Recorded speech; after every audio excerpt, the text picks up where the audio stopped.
Guardians, Tigers, game 4, top 7. Guardians now down 3-2, runner on second. 2 outs, David Fry. Off Bo Brisky, deep to left. Gone for a 2-run homer. Cleveland takes a 4-3 lead. Tigers, not happy. Don't want to see that. Guardians loving it. Then on to the ninth. Tigers down to the final out. Emmanuel Clase. Can he deliver? He strikes out Matt Vierlin looking. Guardians win 5-4, and there will be a game 5, ladies and gentlemen. That one is set for Saturday in Cleveland. Tarek Skubal, who threw 7 scoreless in game 2 for Detroit, will be on the hill for the Tigers in that one. And the Guardians snap an 11-game losing streak when facing elimination. My goodness, postseason baseball. This is what you dream of, people.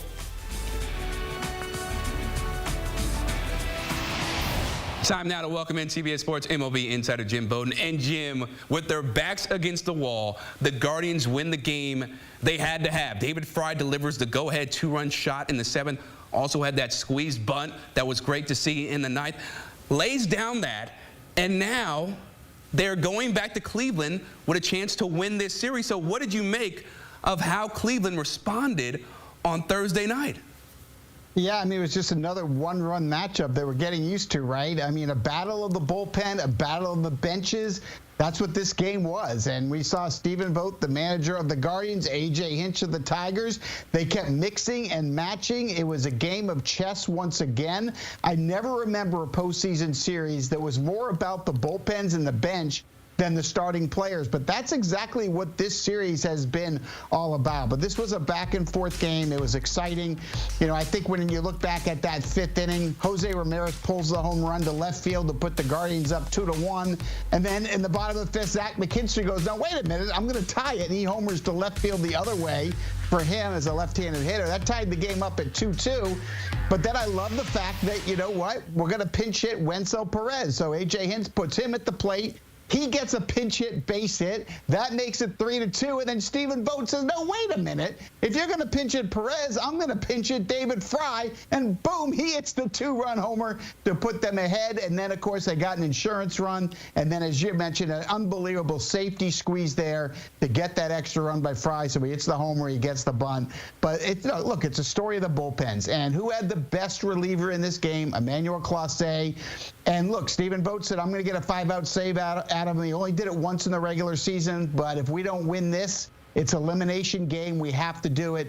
He gets the 5-out save. And, oh, by the way, Clase's got the best cutter ever in the history of the game since Mariano Rivera, who's the best of all time. But to watch that 100-mile-an-hour to 102-mile-an-hour late life cutter that he's got, it's just nasty. And it's amazing that the Tigers have actually scored 4 runs off him in this series because he only gave up 5 runs the entire regular season. Right. It just shows you the magic that the Tigers have. But now the Guardians were able to get it done. So we're going back to Cleveland. And listen, Jim, you know this. The Guardians look dead in the water, going over 20 straight innings without scoring. What can a win like this do for their morale in the dugout as they extend the series? Well, obviously, it's a lot. You know, it's a one-run win. But more importantly, you know, you're going home for Game 5. You know you're going to have the fans on your side. However, on the other side, as you mentioned, Tarek Skubal is going to take the bump for the Tigers. So they're going to have the main advantage. I mean, Skubal's the best pitcher in baseball. The best of the game. He's going to win the AL Cy Young Award, and the Tigers get him in Game 5. The Guardians are expected to start left-hander Matthew Boyd, but again, for the Guardians, it'll be another bullpen game. But the one thing that we're seeing in this series is the hitters have seen the relievers so much. They have pitched so many innings that we're starting to see their stuff deteriorate a little bit. We're seeing the hitters a little more comfortable facing all these relievers. So it's going to be very interesting to see how Game 5 goes, but there's nothing like it in playoff baseball when we get one final elimination game, win or go home. It's going to be a lot of fun. The nerves will be at an all-time high. Now let's go back to Skubal, right? The Tigers are forced to pitch him in Game 5, which is obviously great, right, because he's one of the best pitchers in baseball this season, but it hurts his availability for early if they are able to get to that ALCS. How much of a missed opportunity was this for the Tigers, not just to end this on Thursday? Well, you know, you can't really control the next series. You just got to try to get there. And I would much rather have Skubal pitching a Game 5 than not being able to have a Game 5. So, you know, will it be a factor? Yeah, possibly, because to your point, if he didn't have to pitch Game 5, he could have pitched Game 1, 4, and 7, where they end up playing the Yankees or the Royals, to have him 3 times. Now you're only going to get him for 2 starts. But remember, this Tigers team is really built around the bullpen. And, you know, if they're going to win Game 5 and they get to the next round, nothing's going to change. They're going to try to match up against the Yankees pen and beat them there. And now, if you're Cleveland, Jim, you're going up against a likely AL Cy Young Award winner. How do you feel about their chances in this one? Because we've seen it, right, where the momentum is with one team, and you're thinking, okay, the series is probably over, and then the exact opposite happens. So when you look at this Game 5, what type of chance are you giving the Guardians knowing who they're facing? Yeah, I mean, look, I think they have a legitimate chance. They won the division. They won more games in the regular season than Detroit. They found a way to do it. And let's remember, their bullpen not only was the best in baseball, but arguably one of the best of all time.